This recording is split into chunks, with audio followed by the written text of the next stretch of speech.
Whisper's just kind of standing there, like, eyes back, like, she's like, what is going on here? Would you like something to drink? It's not Aetherion red, if you have it. Water. Excellent. Excellent. There's an about face towards some of his servants. Frederick, Terrence, we need wine. We need wine and bed. Sir, yes, sir. They bow and immediately run off. Are you mocking me? Sorry, what was that? Are you mocking me? Me or the characters? I'm not dignifying that. I mock you just by breathing, Josh. So, but no more than usual. Anyway, so Mrs. Aetherion, everyone, please come in. I can get the living room set up for you. Okay, now we're going to need got a spare bedroom. Going to need to get that organised. We need to make sure that you have some warm blankets. I think the servants will take care of. Anyway, please come in. All right. He walks in. Let me guess, she hasn't let Claus go. Actually, she's kind of carrying him. No. Yeah, Claus is just gonna ragdoll there, like. Under one arm. Sorry, what? Yeah. All I can think is her carrying him under one arm. Yeah, Like Claus a is teddy just gonna bear? Yeah. And Claus is just gonna ragdoll and let her do that. It's like, okay, yeah, might as well. See, in Whisper's mind, 2 of his party members have just been assaulted, and he is ready to jump and escape if he needs to. Vell is sort of... This is a new sensation. Oh, right then. Considering the fact that how my family reunion is, I have higher hopes for this one, I suppose. Yeah, they're awesome. Also, a little much at times, but awesome. By the way, Whisper, you are thinking that when suddenly a bottle filled with red liquid appears right under your nose. You're red, sir. Thank you. You're red, sir. You're welcome, sir. And please enjoy, sir. And the servant hands it to you and leaves. Whisper takes the glass and kind of eyes it appreciatively, shakes it, sniffs it, takes a careful sip. I suppose I taken a praise check, I guess. It's perfectly fine. I'm not gonna ask you to roll for it. All right, is the wine any good? Oh, it's very good. All right. So he nods appreciatively and passes the rest of the still almost full glass to his butler. Anyway, there was so much we want to ask you about.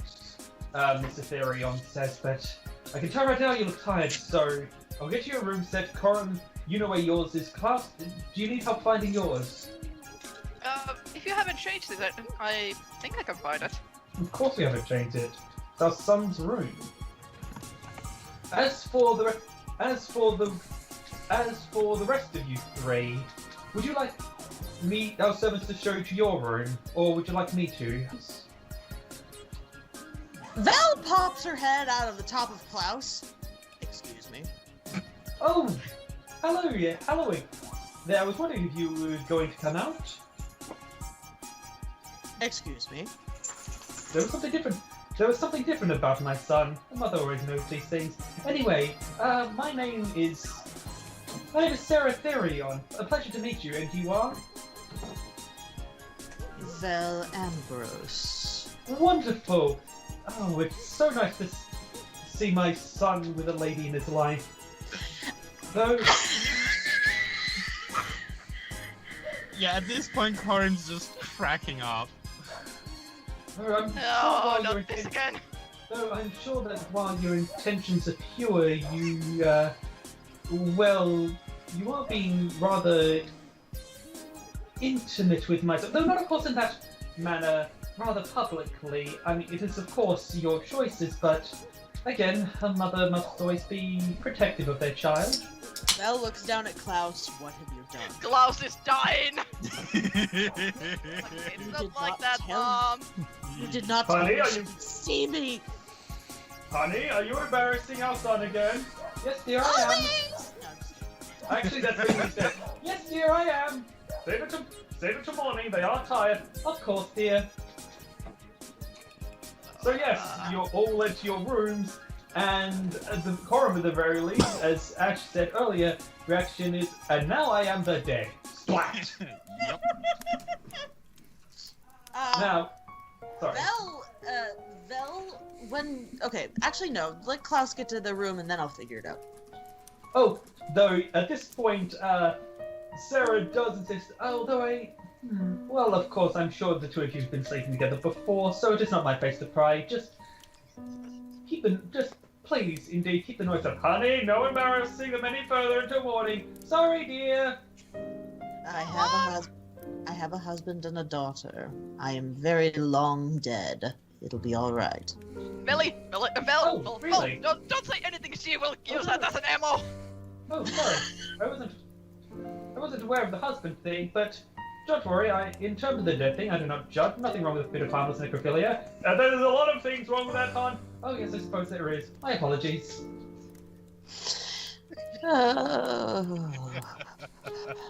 I'm sorry, Klaus. I thought it would make it better. It did not. Anyway, then is there anything you'd like to do during the night, or are you all basically just? Oh no, Vell has questions! Yeah. Well, given how tired everyone is, I believe you may wish to wait till the next morning. Yeah. Yeah. It's Kuna is going to be standing outside of Klaus's room just for the entire night.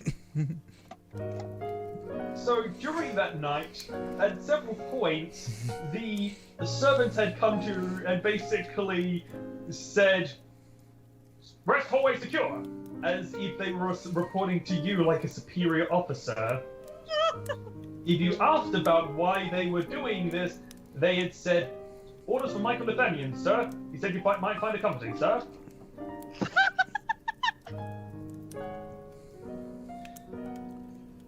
It's like Kun just stares at one of the servants, and then he gives him a come hither gesture, and he leans down and whispers into his ear, "All right, where's the room where you eat people?" Down hall west corridor, sir. You can't miss it, sir. It's an eclectic household. And you actually can't tell if he was joking or not. Can I roll sense motive? Yes, you can. Literally everything makes sense about Claus. Okay, that's a 16 plus a 15, 31. He was joking. It's just like, okay, just... Yeah, but I think the joke is hilarious, but Kun does not.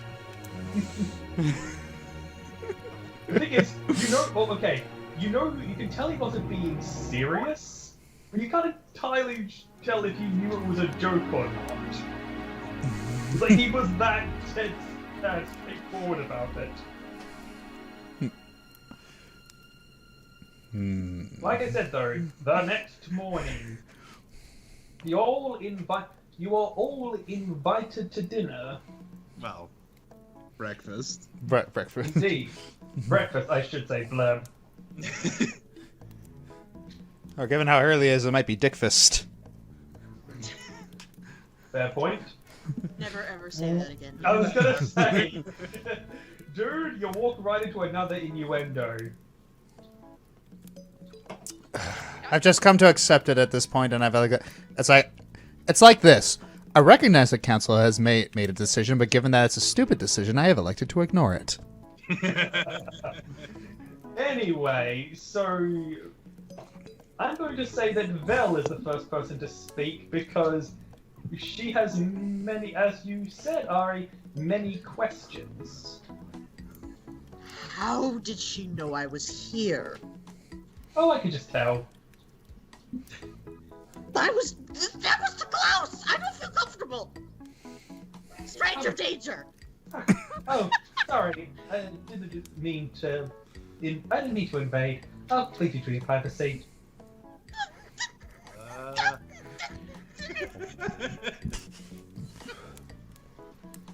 Claus is trying really hard at this grin. I'm going to. Happy about how this has turned out. I'm going to use Scout as a swift action in order to identify this person's spheres. Okay. Let's see. That's a 20. Here. Nat 20? Yeah, that's a 20. Alright, here's what you find out. Error. File missing. Logic not made. No spheres. No. Vell is like Combat spheres. Vell is sitting in the corner of Klaus's mind, just sort of confusedly frothing at the mouth. There are no combat spheres, though. I mean, you can tell she is very perceptive. And the family in general is rather well organized. Hey Shay, Yes? so I gather that they like slept and it's now morning at this place now? Yes. Alright, so late at night, Whisper kind of cased the place out to make sure nothing fishy was going on. You find nothing fishy. Many, actually might have said that for like the next half hour. Odd things, but nothing threatening. Alright. He also didn't sleep actually in the house. He has his own place at the inn. He pretended to sleep there. Of course. Yeah, and Kuhn moves over to Whisper and shares his intel that he attained last night that the guards are very weird, very accommodating, and he said that they said a joke with such conviction that I'm not sure if they're honest or not. I'm not. Whisper leans in and says, "I think they use whips."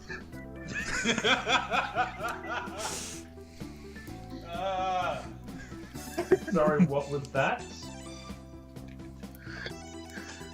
Whisper leans in to him and whispers, "I think they use whips." I'm just making a note there. Thank you.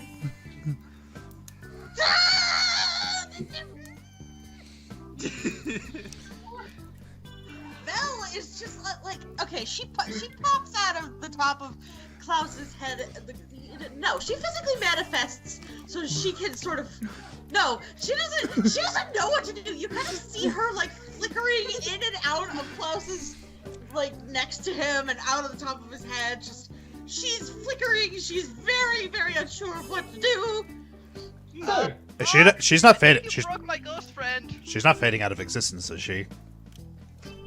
No, I'm still here. She just nopes out of reality. I Oh, think further. she's thinking this a little bit harder than she should. Look, anyone who knows of my existence is a liability, especially to you, and to the rest of, especially to our little group. The fewer people know about me, the better. The kings don't even know. Yeah. What, They never hide anything from They're us. never that perceptive. does Whisper overhear that? Yes, he does. Whisper leans in. Then I probably shouldn't sing the song I wrote about you. Oh, you have a song? Oh, you just said you shouldn't sing it. I'm sorry. Well, I'd like to hear it. I like music. Our whole family likes music. As long as well, I mean, I don't think anyone is going to make the connection of actually there being a ghost. Oh, well, I practically spell it out in the song. Perhaps we can make some edits together. Oh, if you like. I'll save the original as an abridged version. I see. Oh, by the way, speaking out of character for a second here, you have no idea how fun it is to make your stoic characters get so absolutely flustered. That's part of the. That's the fun of it. That's fun, you know. He likes doing it to rhyme. Ellie likes doing it to pan. It just happens with my more serious characters. And I love these parents. All I was gonna say. It's like it shows it shows dimension to the characters. They're just not one note. And no, go ahead, Shay. And yes, Dogi, the way the parents have been turning out has been, and the reactions to this have been fantastic. Hope you're enjoying being that these are your parents as well, Korim, Ash.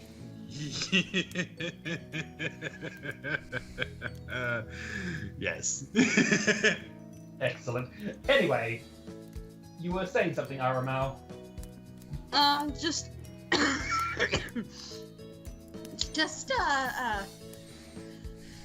Claus.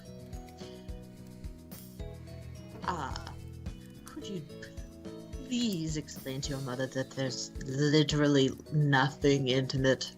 I literally just live in the back of your mind and occasionally help you cook things.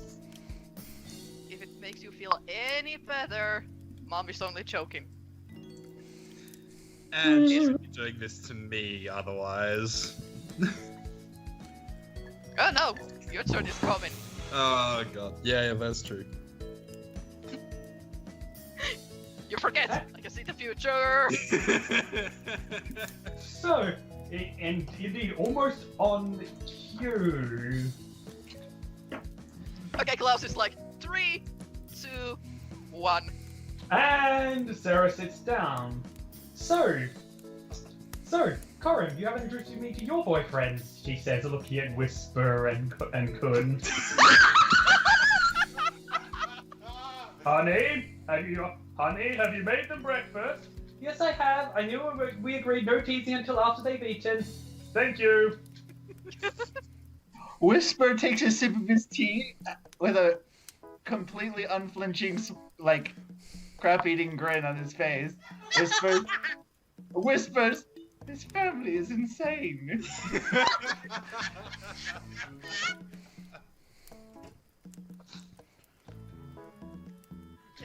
Klaus is having that grin now. Yeah.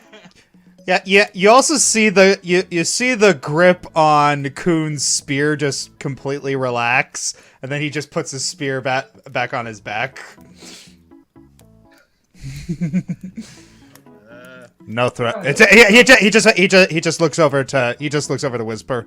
No threat here. Well, I'm waiting, son. No, I'm drinking. Are you okay? I mean, please don't die. I like you. It just came out of my nose. Oh, I just gave her Pepsi. Oh no. Whoops.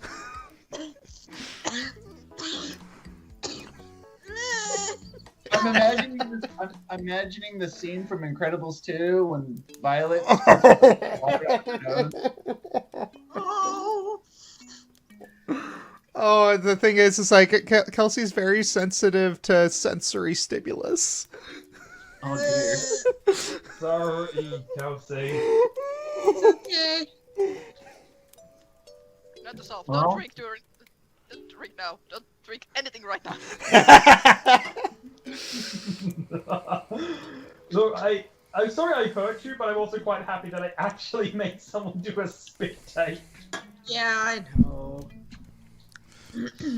Anyway, so Yes. but she does sit down. But seriously, all teasing aside, how did you all meet? What have you been up to? How have you been? Klaus, how have you been? It's been so long.